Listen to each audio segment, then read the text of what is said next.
Fala, antenados, tudo bom com vocês? Eu sou o Wesley. E eu sou a Amanda. E no vídeo de hoje a gente vai falar de uma mulher que a gente tá aguardando já tem mais de um ano, que é a Viúva Negra, a importância da Viúva Negra no MCU.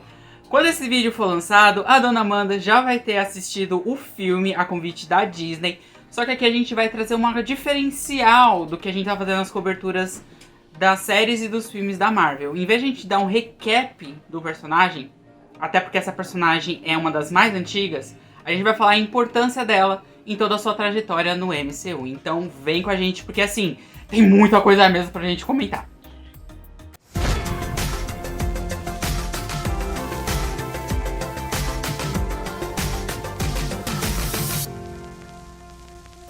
Bom, gente, Natasha Romanoff, ela foi introduzida no MCU lá em 2010, no segundo filme do Homem de Ferro, e após mais de 10 anos pedindo, mais de 10 anos, os fãs, meu Deus, cadê o filme da Viúva Negra? Nessa quinta-feira, dia 8 de julho, vai estrear nos cinemas Viúva Negra, a primeira história solo dessa heroína, e também vai estar disponível no dia 9 de julho no Disney Plus pelo Premier Access.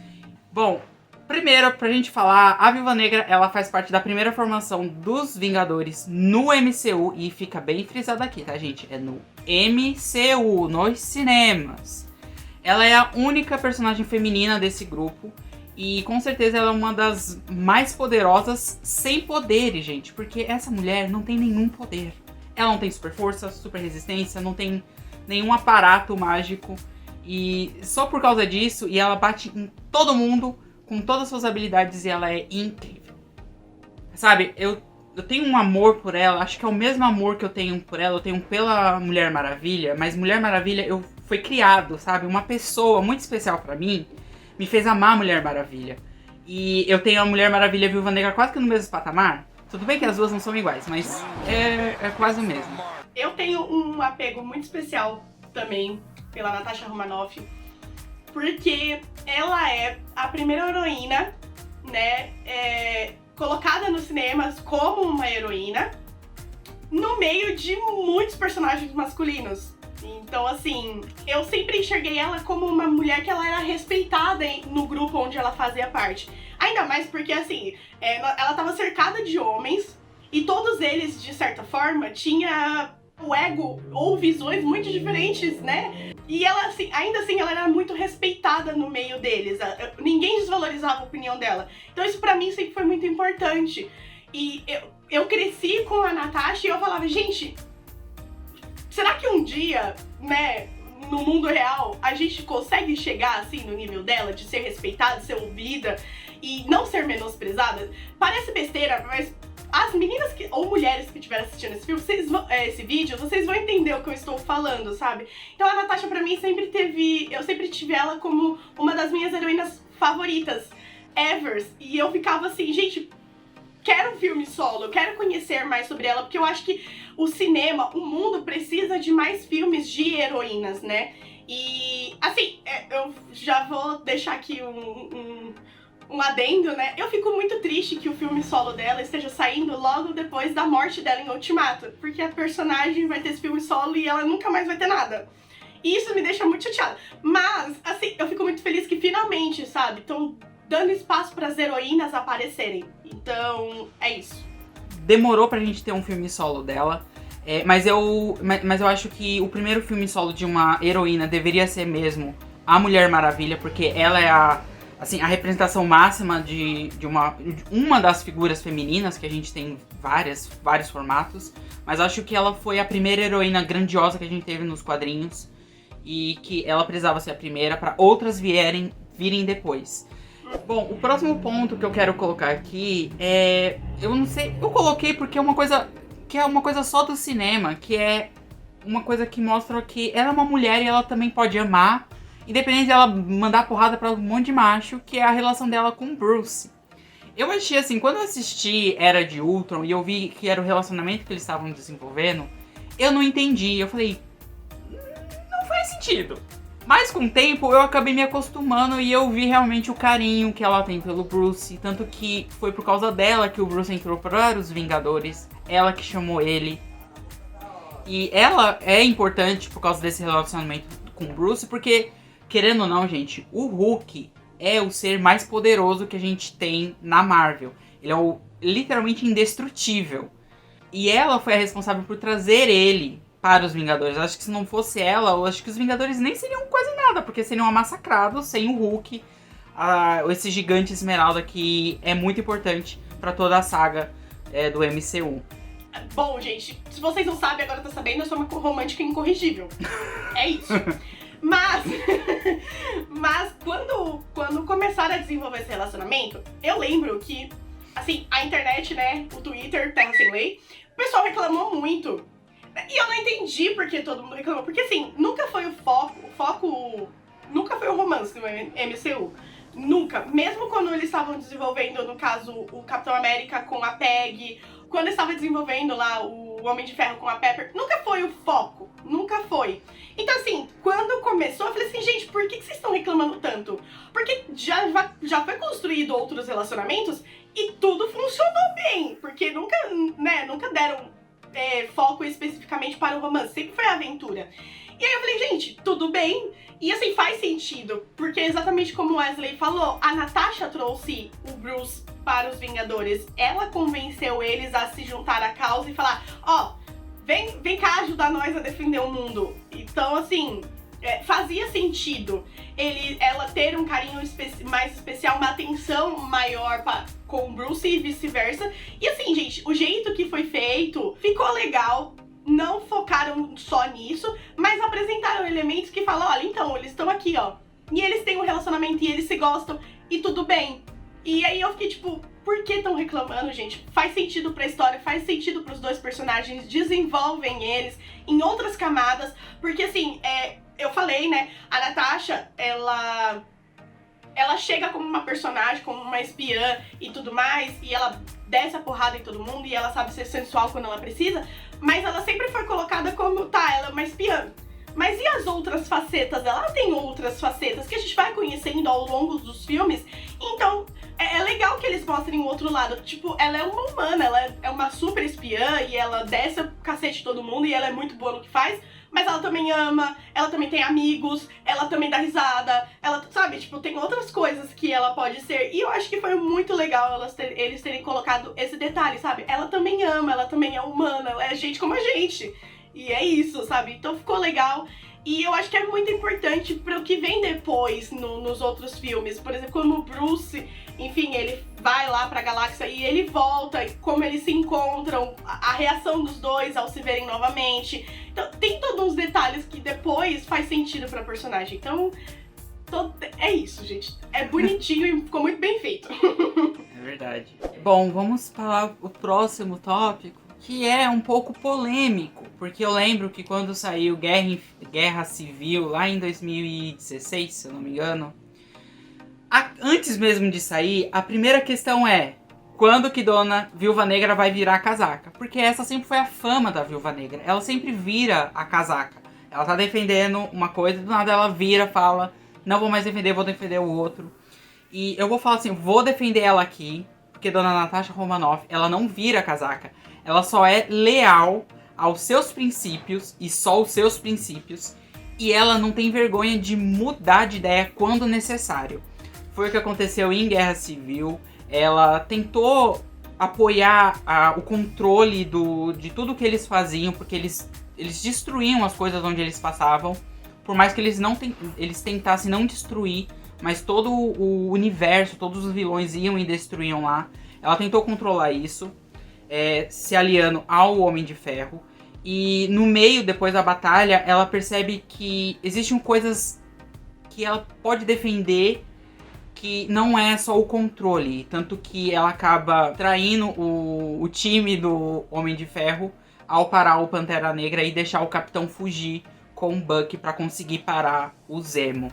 Então acho que assim, acho que é muito legal porque ela é leal aos seus princípios. E ela não tem vergonha realmente de falar assim, não, eu tava errada, então eu vou fazer agora o que é o certo. Então ela faz o certo naquele momento e eu acho isso incrível. E ela não é vira-casaca, gente. Vamos parar de falar que ela é vira-casaca, ela não é vira-casaca. Eu acho que é um ponto muito importante, porque, assim, quando a gente assiste Guerra Civil e a gente entende o Tratado de Sokovia, tem coisas que faz sentido no tratado, gente. Não dá pra falar que não. Imagina se fosse no mundo real e tivesse super-heróis que vivessem destruindo as coisas. E assim, a gente sabe que eles salvam o mundo. Mas assim, quando a gente para pra notar e prestar atenção nos detalhes, quantas mortes aleatórias não acontecem em todos os prédios que são destruídos? Quantas vidas não são tiradas por um efeito colateral de uma guerra que é muito maior? Tem muito. E assim, gente, a gente tá vivendo numa situação em que a gente sabe que todas as vidas importam. Então assim, quando a gente analisa o todo, aquele tratado de Sokovia faz sentido em determinadas partes, sabe? Vamos tentar minimizar os danos, porque assim, vocês fazem o bem maior, só que tem um monte de gente, a massa embaixo, que sofre com isso. Então assim, faz sentido ela querer defender isso. Até porque ela vem... Gente, lembrando que é o MCU, tá bom? A gente tá falando dos cinemas. E ela solta algumas coisas, né, aleatórias, assim, quando ela tá falando um pouco do passado. E ela vem de uma situação, que a gente vai descobrir nesse filme solo, em que, tipo... ela se apega às pessoas que ela se importa. A gente vê muito isso em Ultimato, aquela cena... Gente, eu choro toda vez que eu assisto quando ela fala: eu não tinha nada, mas aí eu ganhei isso, eu ganhei uma família. Então assim, faz sentido que ela tenha, a princípio, defendido e apoiado o Tony e apoiado o Tratado de Sokovia, mas aí depois ela veio, ela realmente fala assim, tá... Mas é só sobre isso, porque se for só sobre controlar o que a gente faz, mas realmente tem outras coisas que são muito maiores do que só o tratado, só terem controle sobre a gente. E aí ela vai lá e acaba apoiando o Steve, mas eu acho que assim, faz parte da personagem ela ter mudado de ideia sem ser uma vira-casaca, sabe? Tipo, pelo menos eu assisto o filme e não enxergo como uma traição, sabe? Ela tá fazendo certo. E no fim, mesmo com toda a briga do Tony, entre o Tony e o Steve e tudo mais, e o fato de depois ela ter ficado foragida, enfim, faz sentido que ela tenha tomado aquela decisão, porque naquele momento era mais importante para o Zemo do que uma encrenquinha e uma frescura entre dois personagens, no caso, o Tony e o Steve, sabe? Fazia sentido, era importante que o Zemo fosse parado naquele momento, e quem precisava fazer isso era o Bucky e o Steve. Então, eu acho que essa atitude dela não é traição, eu não enxergo desse jeito, mas é como ela realmente pensou, falou assim, gente, desculpa, mas isso aqui não é importante no momento, eu tenho outras prioridades, vamos deixar eles terminarem de fazer o que precisa fazer, depois a gente senta e conversa, sabe? Então fez sentido, eu não vejo isso como uma traição, mas como um traço da personalidade dela que já foi apresentado em outros filmes. É isso. Exato. E a Amanda, ela já deu uma palhinha do nosso último ponto, que é o quê? A Natasha, no Ultimato, ela fala que ela nunca teve isso, que não é verdade, mas os Vingadores foram uma família pra ela. Ela conseguiu ter uma família. E esse é o último ponto da importância da Natasha, porque ela foi a única das Vingadoras que sobreviveu depois do Thanos, que ela ainda se mantinha lá. Ela se mantinha pra saber como que tava a situação na Terra, como tava a situação em outros planetas. Então, assim, ela se importava com a vida. Não importa de qual raça você era. Ela se importava com a família dela que ela criou com os Vingadores. Ela se importava com a vida de todo o universo. E a gente vê naquela cena, na primeira cena que ela aparece, depois, lá em 2023, que ela fica muito tocada com o que ela tá percebendo que tá acontecendo com o seu melhor amigo, que é o Gavião Arqueiro, que ele se tornou o Ronin, e ele tá só matando as pessoas. Ela vê como as pessoas estão desesperadas depois do que aconteceu com Thanos, e ela não pensa duas vezes antes de se sacrificar pra conseguir reverter tudo que o Thanos fez naquela cena, que também é polêmica, porque pode ser polêmica de um lado, quanto pode ser polêmica do outro, porque a gente volta pra aquela situação do que a única mulher do grupo original que precisou morrer pros outros se desenvolverem e acabarem com o vilão, ou simplesmente aquela briga que é do homem deixando a mulher se sacrificar e não ele indo se sacrificar. Vai ser sempre problemático? Vai ser sempre problemático. Mas eu acho que a decisão da Natasha ter se sacrificado foi muito bem escolhida, porque a gente vê logo nesse primeiro filme como que ela se importa muito com esse grupo, com essas pessoas, qual é a importância dela de trazer todo mundo de volta. Por mais pessoas que ela conheceu na hora da batalha. Ela se importa com a vida, ela se importa que as pessoas estejam bem, vivas. E ela é maravilhosa e só, sabe, é complicado falar desse sacrifício porque ele é muito polêmico. Mas é muito triste porque a gente vai ver agora uma história antes dela, desse sacrifício. E possivelmente ela não vai voltar porque o sacrifício dela gerou o acesso à Joia da Alma, que é um sacrifício definitivo. Mas vamos esperar aí pra ver o que acontece. Nossa, falar do sacrifício dela realmente em Ultimato me deixa, assim, coçando, sabe? Porque eu tenho uma opinião muito bem formada sobre isso.